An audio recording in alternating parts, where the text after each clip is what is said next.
அத்தியாயம் 41. வர்ஷாவிற்கும் அம்மாவிற்கும் பாய் சொல்லி அழைப்பை துண்டித்து போனை மேஜை மீது வைத்த விக்கிராந்த் சில வினாடிகள் மொபைலையே யோசனையாக பார்த்தான். பிரியாவிடம் உடனே பேசலாமா வேண்டாமா என்ற கேள்வி அவனை அலைக்கழித்தது. மதிய நேரம் என்பதால் பிரியாவிற்கு லஞ்ச் பிரேக் ஆக இருக்க வாய்ப்பு இருக்கிறது என்று முடிவு செய்து மீண்டும் போனை கையில் எடுத்து அவளின் எண்ணை அழைத்தான். வர்ஷா சொன்னது போலவே மறுபக்கம் ரிங் போனதே தவிர எடுக்கப்படவில்லை. விக்கிராந்த் அதை பற்றி யோசிக்கும் போதே பக்கத்தில் ஒரே ஆரவாரம் கேட்டது. எழுந்து பார்த்த விக்கிராந்த் அங்கே சரவணனை கண்டு ஆச்சரியப்பட்டான். விக்கிராந்தின் பக்கத்து கியூபில் இருந்த ஜான்வியும் சரவணனை பார்த்து திகைத்துப் போனாள். எழுந்து நின்றவள் விக்கிராந்த் பக்கம் கேள்வியாக பார்த்தாள். பதில் தெரியாது என்ற அர்த்தத்தில் தலையை அசைத்தான் விக்கிராந்த். சரவணன் சின்ன சிரிப்புடன் அவர்கள் நின்றிருந்த இடத்தின் அருகே வந்தான். டேய் சரோ, என்னடா ஒரே நாள்ல ஆபீஸ் வந்துட்ட? 1 மாசம் லீவ் 2 மாசம் லீவுன்னு ஏதேதோ கதை சொன்ன. என்னடா வீட்டை விட்டு துரத்திட்டாங்களா? ஜான்வி, விக்கிராந்த் இருவரும் ஒரே நேரத்தில் கேள்வி கேட்க சரவணன் மறுப்பாக தலை அசைத்து சிரித்தான். நல்ல ஃப்ரெண்ட்ஸ் நீங்க. யாரும் துரத்தவுமில்லை. என் பிளான்ல எந்த மாற்றமும் இல்லை. சர்வர் லாகின் பாஸ்வர்ட் கேட்டு ஒரே ஃபோன் மேல ஃபோன். வீட்டுல இருந்து எத்தனை தடவை சொல்றது? அதான் நானே நேரா வந்து ஷேர் செய்யலாம்னு நினைச்சேன். நீ அவ்வளவு நல்லவனாடா சரோ என்றான் விக்கிராந்த் கேலியாக. அதென்னவோ தெரியலை விக்கி. ஆனா உன் அளவுக்கு கெட்டவனில்லைடா, அது எனக்கு தெரியும். சூப்பர் சரோ, பேச்செல்லாம் பயங்கரமா இருக்கு. எல்லாம் ரூபினி ட்ரெயினிங்கா? அசத்துற என்றாள் ஜான்வி. கூம், அதுதான் குறைச்சல். என்னடா அலுத்துக்குற? பச், உங்களுக்கு தான் தெரியுமே அங்கே கல்யாண மண்டபத்துல என்ன நடந்ததுன்னு. ரூபினி வேலைக்கு போயே தீருவேன்னு அடம் பிடிக்கிறா. சரி, அதுல என்ன ப்ராப்ளம் இருக்கு? நீதான் அவங்க ஆசைப்பட்டா போகட்டும்னு அப்போவே சொன்னியே என்றான் விக்கிராந்த். ஆமாம், இப்போ நான் ஆபீஸ் வந்தது அதுக்கும் சேர்த்துதான். வேற எங்கே ஃப்ரீயா ரெஸ்யூம் பிரிண்ட் அவுட் எடுக்க முடியும்? இதுதான் என் நண்பன் சரவணன். நீ மாறவே இல்லை. மாறவும் மாட்ட.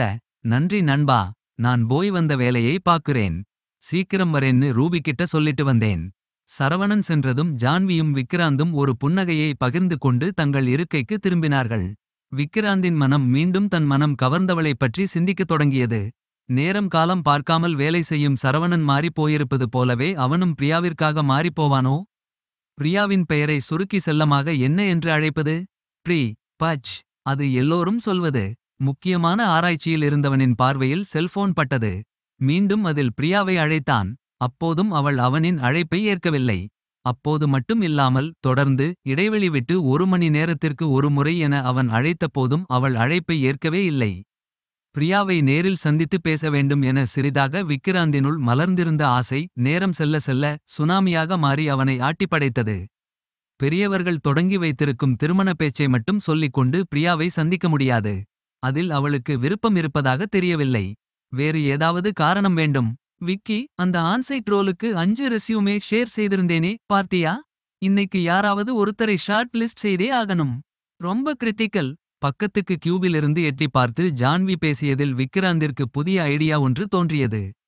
1 செகண்ட் ஜானு என தோழியிடம் சொல்லிவிட்டு கியூபில் இருந்து எழுந்து சரவணன் அருகே சென்ற விக்கிராந்த், சரோ, உன் வைஃப் ரெஸ்யூம் பிரிண்ட் அவுட் எடுத்துட்டியா என அக்கறையுடன் வினவினான். அதைத்தான் முதல்ல செஞ்சேன் விக்கி. குட். எனக்கு ஒரு காப்பி கொடு. உனக்கு எதுக்கு? எனக்கு தெரிஞ்சவங்க ஒருத்தங்க டிசிபிபி ஸ்கூல்ல டீச்சரா இருக்காங்க. ஏதாவது வேகன்சி இருந்தா சொல்வாங்க. தேங்க்ஸ் டா விக்கி. நீ என் ஃப்ரெண்ட். உனக்கு இந்த சின்ன ஹெல்ப் கூட செய்யாம எப்படிடா? சரவணன் கொடுத்த ரூபினியின் பயோடேட்டாவை பத்திரமாக மடித்தபடி தன் கியூபிற்கு திரும்பிய விக்கிராந்த் ஜான்வியிடம், ஜானு, நான் உடனே கிளம்பணும். கொஞ்சம் ரெஸ்ட் எடுக்கலாம்னு நினைக்கிறேன் என்றான். என்னடா இப்படி சொல்ற? இன்னைக்கு 5 மணிக்கு டாம் கூட மீட்டிங் இருக்கு. அந்த ரெஸ்யூமே வேற ஷார்ட் லிஸ்ட் செய்யணும். கரெக்ட், எனக்கு தெரியும். ஆனால் என்ன செய்ய? ரொம்ப தலை வலிக்குதே. தலை வலியா உனக்கா? பார்த்தா அப்படி தெரியலையே. தலைவலி என்ன லேபிலோடவா வரும்? தலைவலின்னா தலைவலி, அவ்வளவுதான்.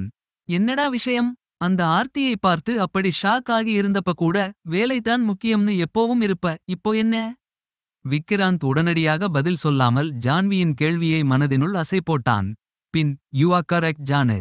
சில சமயம் சில விஷயங்கள் முக்கியமா தெரியுது. இன்னைக்கு ஒரு நாள் மேனேஜ் செய்துகோயேன் ப்ளீஸ் என்றான் மென்மையாக. அவன் பேச்சு மாறிய தினுசில் புருவங்களை ஏற்றி அவனை ஒரு வினாடி பார்த்த ஜான்வி, சரி சரி போய் தொலை என்றாள். தேங்க் யூ ஜானு என சொல்லிவிட்டு கிளம்ப ஆயத்தமானான் விக்கிராந்த். விக்கிராந்த் தன் பைக்கில் பிரியா வேலை செய்யும் பள்ளிக்கு பக்கத்தில் வந்து சேர்ந்தபோது. மாணவிகள் சாறை சாறையாக பள்ளியிலிருந்து வெளியே வந்து கொண்டிருந்தார்கள். பைக்கை சாலை ஓரமாக நிறுத்திவிட்டு பிரியா முகம் அந்த கூட்டத்தில் தென்படுகிறதா என ஆவலுடன் தேடத் துவங்கினான் விக்கிராந்த். அவனின் மனதில் வந்திருந்த பரபரப்பு அவனுக்கே ஆச்சரியத்தை கொடுத்தது. ஆனால் பிடிக்கவும் செய்தது. கோகிலாவுடன் பேசியபடி வந்த ஸ்ரீயின் கூர்மையான கழுகு பார்வையில் விக்கிராந்த் தப்பவில்லை. அவன் பள்ளியில் இருந்து வெளியே வருபவர்களை ஆர்வத்துடன் கவனித்து. யாரையோ ஆர்வத்துடன் தேடுவது போல் பார்ப்பதை பார்த்து பல்லைக் கடித்தவள். கோகி, நமக்கு ஒரு வேலை இருக்கு, என் கூட வா என கோகிலாவிடம் சொல்லிக் கொண்டே வீராவேசமாக விக்கிராந்தின் அருகே சென்றாள்.